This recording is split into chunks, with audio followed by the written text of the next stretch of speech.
Hi കൂട്ടുകാരെ, it's me സഹിയിലേക്ക് നിങ്ങൾക്ക് ഏവർക്കും സ്വാഗതം. ഇന്നത്തെ വീഡിയോ സ്നേഹയുണ്ട്. സ്നേഹ വന്നിട്ട് കുറേ ദിവസങ്ങളായിരുന്നു. ഇന്നലെ 22-ാം തീയതി അവൾ തിരിച്ചുപോയി. അപ്പോൾ അവളെ കൊണ്ടുവിടാനായിട്ട് പോകാൻ ഇറങ്ങിയതാണ് കേട്ടോ. അങ്ങനെ ഞങ്ങൾ തൊടുപുഴ KSRTC ബസ് സ്റ്റാൻഡിലെത്തി. ഇവിടെ നിന്നാണ് ഞങ്ങൾ കോട്ടയത്തിന് പോകുന്നത്. പ്രൈവറ്റ് ബസ്സിൽ പോയാൽ ഞങ്ങൾ സമയത്തിനെത്തുകയില്ല. അങ്ങനെ ഞങ്ങൾ KSRTC ബസ് സ്റ്റാൻഡിൽ നിന്നും കയറി പ്രൈവറ്റ് ബസ് സ്റ്റാൻഡിലെത്തി. ഇവിടെ നല്ല തിരക്കാണ് കേട്ടോ. വൈകുന്നേരം സ്കൂൾ വിട്ട ആ ഒരു സമയമൊക്കെ ആയതുകൊണ്ടാണ് നല്ല തിരക്കുണ്ട്. ഇതാണ് കേട്ടോ ഞങ്ങളുടെ തൊടുപുഴ മുനിസിപ്പൽ ബസ് സ്റ്റാൻഡ്. അപ്പോൾ ഈ ബസ് സ്റ്റാൻഡിൽ വന്നിട്ടുള്ളവരൊക്കെ ഒന്ന് കമൻറ്റ് ചെയ്യണേ. KSRTC ബസ്സുകളെല്ലാം പ്രൈവറ്റ് സ്റ്റാൻഡിൽ വന്നതിന് ശേഷമാണ് കേട്ടോ പോകുന്നത്. അങ്ങനെ ബസ് കുറച്ച് നേരം ഇവിടെ നിർത്തിയിട്ടു. ഇത് കണ്ടോ, അത്യാവശ്യം തിരക്കൊക്കെ ഉണ്ട്. സ്കൂളൊക്കെ വിട്ടു വന്ന ഒരു സമയമായതുകൊണ്ട് ഇനിയിപ്പോൾ ബസ് സ്റ്റാൻഡിൽ നിന്നും പുറത്തേക്ക് ഇറങ്ങുകയാണ്. ഇങ്ങനെ സ്റ്റാൻഡിൽ നിന്നും പുറത്തേക്ക് ഇറങ്ങിയ ബസ് പാലാ റൂട്ടിലേക്ക് തിരിഞ്ഞ് ഇനി പാലാ വഴിയാണ് കോട്ടയത്തിന് പോകുന്നത്. അപ്പോൾ ഞങ്ങൾക്ക് അവിടെ ഒരു 6 മണി കഴിയുന്ന സമയത്ത് ചെല്ലണമേ. ഞങ്ങൾ ബസ്സിൽ കയറുമ്പോൾ ഏകദേശം സമയം 4 മണി ആയിട്ടുണ്ടായിരുന്നു. ഒരു 1.25 മണിക്കൂറൊക്കെ എടുക്കും കോട്ടയത്ത് ചെല്ലാനായിട്ട്. ഞങ്ങൾ ഫാസ്റ്റ് പാസഞ്ചറിലാണ് കയറിയിരിക്കുന്നത്. പ്രൈവറ്റ് ബസ്സിൽ പോയാൽ നമ്മൾക്ക് ആ ഒരു സമയത്തിന് അവിടെ എത്തുവാനായിട്ട് സാധിക്കുകയില്ല. അതുകൊണ്ടാണ് ഞങ്ങൾ KSRTCക്ക് തന്നെ കയറിയത്. എപ്പോഴും ശബരി എക്സ്പ്രസ്സിലാണ് സ്നേഹ പോകാറുള്ളത്.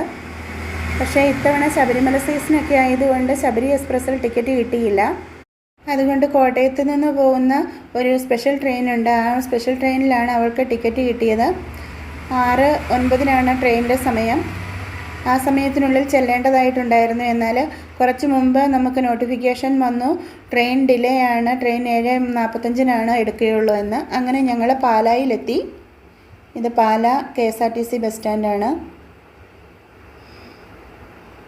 എപ്പോഴും ആലുവയിൽ നിന്നോ അല്ലെങ്കിൽ എറണാകുളത്തു നിന്നോ ഒക്കെ ആയിരുന്നു പോയിക്കൊണ്ടിരുന്നത്. പക്ഷേ ഇത്തവണ ഞങ്ങൾ കോട്ടയത്തു നിന്നാണ് അവളെ കയറ്റി വിടുന്നത്. കാരണം ആലുവയിൽ ട്രെയിൻ വരുമ്പോഴത്തേക്കും ഒത്തിരി ലേറ്റ് ആകും. പിന്നെ ഞങ്ങൾക്ക് തിരിച്ചു വരാനായിട്ടുള്ള ബസ് കിട്ടത്തില്ല. അതുകൊണ്ട് കോട്ടയത്ത് ചെന്നിട്ട് അവളെ ട്രെയിനിൽ കയറ്റി ഇരുത്തിയതിന് ശേഷം തിരിച്ചു പോരാമെന്നുള്ളൊരു പ്ലാനിങ്ങോടെയാണ് ഞങ്ങൾ ഇറങ്ങിയിരിക്കുന്നത്. ഇനി ഇവിടെ നിന്നും ഏകദേശം 50 മിനിറ്റോളം യാത്രയുണ്ട് കേട്ടോ കോട്ടയത്തിന്. ഞങ്ങൾക്ക് നാഗമ്പടത്താണ് ഇറങ്ങേണ്ടത്. നാഗമ്പടത്ത് ഇറങ്ങിയാൽ ഞങ്ങൾക്ക് നടന്ന റെയിൽവേ സ്റ്റേഷനിലേക്ക് പോകാനുള്ള ദൂരമേ ഉള്ളൂ. അങ്ങനെ ഞങ്ങൾ KSRTC ബസ് സ്റ്റാൻഡിൽ നിന്നും പുറത്തേക്ക് ഇറങ്ങി.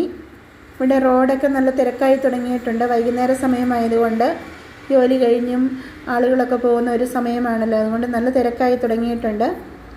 പാലായിക്ക് ലാലം എന്നൊരു പേര് കൂടി ഉണ്ടായിരുന്നു കേട്ടോ. പാലായിൽ വളരെ പഴക്കമേറിയ പള്ളികളൊക്കെയുണ്ട്. പാലാ വലിയ പള്ളി, അതുപോലെ തന്നെ ലാലം പഴയ പള്ളി ഒക്കെ വളരെ വർഷങ്ങൾക്ക് മുൻപ് പണികഴിപ്പിച്ച പള്ളികളാണ്. അതുപോലെ തന്നെ പാലായിലെ ആദ്യത്തെ വിദ്യാഭ്യാസ സ്ഥാപനം സെൻറ്റ് തോമസ് സ്കൂളായിരുന്നു കേട്ടോ. പാലാ നഗരത്തിൻ്റെ മധ്യത്തിലൂടെ ഒരു പുഴ ഒഴുകുന്നുണ്ട്. അത് മീനച്ചിലാറാണ്. അതിൻ്റെ തീരത്തോടെയാണ് നമ്മളിനി ഉള്ള യാത്ര കുറച്ച് നേരത്തേക്ക്. ഇവിടെ ഒരു ബസ് സ്റ്റോപ്പ് ഉണ്ട് കേട്ടോ. ഈ നദി നമ്മൾക്ക് വളരെ മനോഹരമായിട്ട് ഈ ഒരു ഭാഗത്ത് വരുമ്പോഴേക്കും കാണാനായിട്ട് പറ്റും. ഇത് കണ്ടോ, വളരെ മനോഹരമായ മീനച്ചിലാർ മനോഹരിയായി ശാന്തയായി ഒഴുകുകയാണ്. പക്ഷേ മഴക്കാലം വരുമ്പോഴേക്കും നദി കവിഞ്ഞ് റോഡിലേക്കൊക്കെ വെള്ളം വരുന്ന ഒരവസ്ഥയൊക്കെ വരാറുണ്ട്. ഇനി ഇവിടെയുള്ള വിദ്യാഭ്യാസ സ്ഥാപനങ്ങളെക്കുറിച്ച് പറയുകയാണെങ്കിൽ പാലാ സെൻറ്റ് തോമസ് കോളേജുണ്ട്, അതുപോലെ തന്നെ അൽഫോൺസ കോളേജുണ്ട്, പോളിടെക്നിക് കോളേജുണ്ട്, സംസ്കൃത കോളേജുണ്ട്, അരുണാപുരം. അങ്ങനെ വളരെ പ്രശസ്തമായ ഒരു സ്ഥലം തന്നെയാണ് പാലാ. രാഷ്ട്രീയത്തിൽ വരുവാണെങ്കിൽ KM മാണി സാറിൻ്റെ നാട് പാലായാണ്. അതുപോലെ സ്പോർട്സിലേക്കൊക്കെ വന്ന് നമ്മൾ ചിന്തിക്കുകയാണെങ്കിൽ നമ്മുടെ ഷൈനി എബ്രഹാം, അതുപോലെ വിൽസൺ ചെറിയാൻ, ജിമ്മി ജോർജ് അവരൊക്കെ ഇവിടെ ആണ് പഠിച്ചത്. ഇത് പാലാ സെൻറ്റ് തോമസ് കോളേജാണ്. ഇവിടുത്തെ പ്ലാറ്റിനം ജൂബിലി ആഘോഷങ്ങൾ നടന്നുകൊണ്ടിരിക്കുന്നു എന്ന് തോന്നുന്നു. അവിടെ ഒരു ബോർഡൊക്കെ ഞാൻ കണ്ടു. അപ്പോൾ ഇതൊക്കെയാണ് പാലായെക്കുറിച്ച് ഉള്ള വിശേഷങ്ങൾ. അങ്ങനെ ഞങ്ങൾ റെയിൽവേ സ്റ്റേഷനിലേക്ക് നടന്നു പോവുകയാണ്. ഞങ്ങൾ നാഗമ്പടത്ത് ബസ് ഇറങ്ങി അവിടെ നിന്ന് നടന്ന് റെയിൽവേ സ്റ്റേഷനിലേക്ക് പോവുകയാണ്. അങ്ങനെ റെയിൽവേ സ്റ്റേഷനിലെത്തി, പ്ലാറ്റ്ഫോമിലെത്തി. ഇതാണ് അവൾക്ക് പോകാനുള്ള ട്രെയിന്. ഈ ട്രെയിൻ ഇപ്പോഴാണ് ഹൈദരാബാദിൽ നിന്നും വരുന്നത്. ലേറ്റായിട്ടാണ് വന്നത്. ഇപ്പോൾ തന്നെ സമയം 6 മണിയായിട്ടുണ്ട്. 6:09 ഇവിടുന്ന് എടുക്കേണ്ടുന്ന ട്രെയിനായിരുന്നു. ഇപ്പോൾ വന്നത് തന്നെ 6 മണിക്കാണ്. അതുകൊണ്ട് ഇനി ഇതിൻ്റെ ക്ലീനിങ്ങും കാര്യങ്ങളൊക്കെ കഴിഞ്ഞ് ഒരു 2 മണിക്കൂറിന് ശേഷം 7:45 കൂടിയേ ഇത് പോവുകയുള്ളൂ എന്ന് അറിയിച്ചിട്ടുണ്ട്. അപ്പോൾ ഇനിയിപ്പോൾ അത്രയും സമയം ഇവിടെ നിൽക്കാനായിട്ട് ഞങ്ങൾക്ക് സമയമില്ല. ഞങ്ങൾക്ക് തിരിച്ച് പോകണം. സ്നേഹയെ ട്രെയിനിൽ കയറ്റി ഇരുത്തിയിട്ട് പോകാമെന്നായിരുന്നു വിചാരിച്ചിരുന്നത്.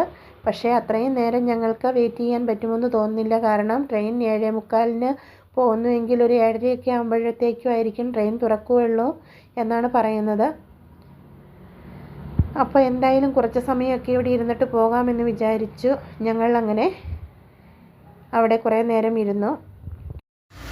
ഇനിയും വൈകിയാൽ ഞങ്ങൾക്ക് തൊടുപുഴയിൽ നിന്നും ബസ് കിട്ടാതെ വരും. അപ്പോൾ തന്നെ സമയം 6:11 ആയിട്ടുണ്ടായിരുന്നു. സ്നേഹയ്ക്ക് ഒരു കുപ്പി വെള്ളം വാങ്ങിക്കണമെന്ന് പറഞ്ഞു. എങ്കിൽ ആ വെള്ളം വാങ്ങിയിട്ട് വന്നിട്ട് പോകാമെന്ന് കരുതി ഞങ്ങൾ അവിടെ ഇരുന്നു. അപ്പോൾ ഇതൊക്കെയായിരുന്നു ഇത്തവണ സ്നേഹയെ കൊണ്ടുവിടാൻ പോയപ്പോഴത്തെ വിശേഷങ്ങൾ. ഇവർക്ക് വീഡിയോയിൽ വരാനുള്ള മടി കൊണ്ടാണ് കേട്ടോ അങ്ങോട്ടും ഇങ്ങോട്ടും ഒക്കെ നോക്കിയിട്ടിരിക്കുന്നത്. ഈ ട്രെയിനിലാണ് പോകേണ്ടത്. S8 പോകുന്നത്. അപ്പോൾ ഞങ്ങളുടെ ഇന്നത്തെ വീഡിയോ നിങ്ങൾക്ക് ഇഷ്ടമായാൽ ലൈക്ക് ചെയ്യാനും കമൻറ്റ് ചെയ്യാനും ഷെയർ ചെയ്യാനും മറക്കരുതേ. ഇതുവരെ നിങ്ങൾ തന്നിരിക്കുന്ന എല്ലാ സപ്പോർട്ടിനും ഒരുപാട് നന്ദിയുണ്ട്. തുടർന്നും ഞങ്ങളുടെ വീഡിയോ സ്കിപ്പ് ചെയ്യാതെ മുഴുവനായി കാണണേ. ചേച്ചി അനിയത്തിയും കൂടെ എന്തൊക്കെയോ കുശലം പറഞ്ഞ് യാത്ര പറയാനൊക്കെയുള്ള തിരക്കിലാണ്. അങ്ങനെ ഞങ്ങൾ അവളെ അവിടെ ഇരുത്തിയിട്ട് ഞങ്ങൾ തിരിച്ചു പോന്നു.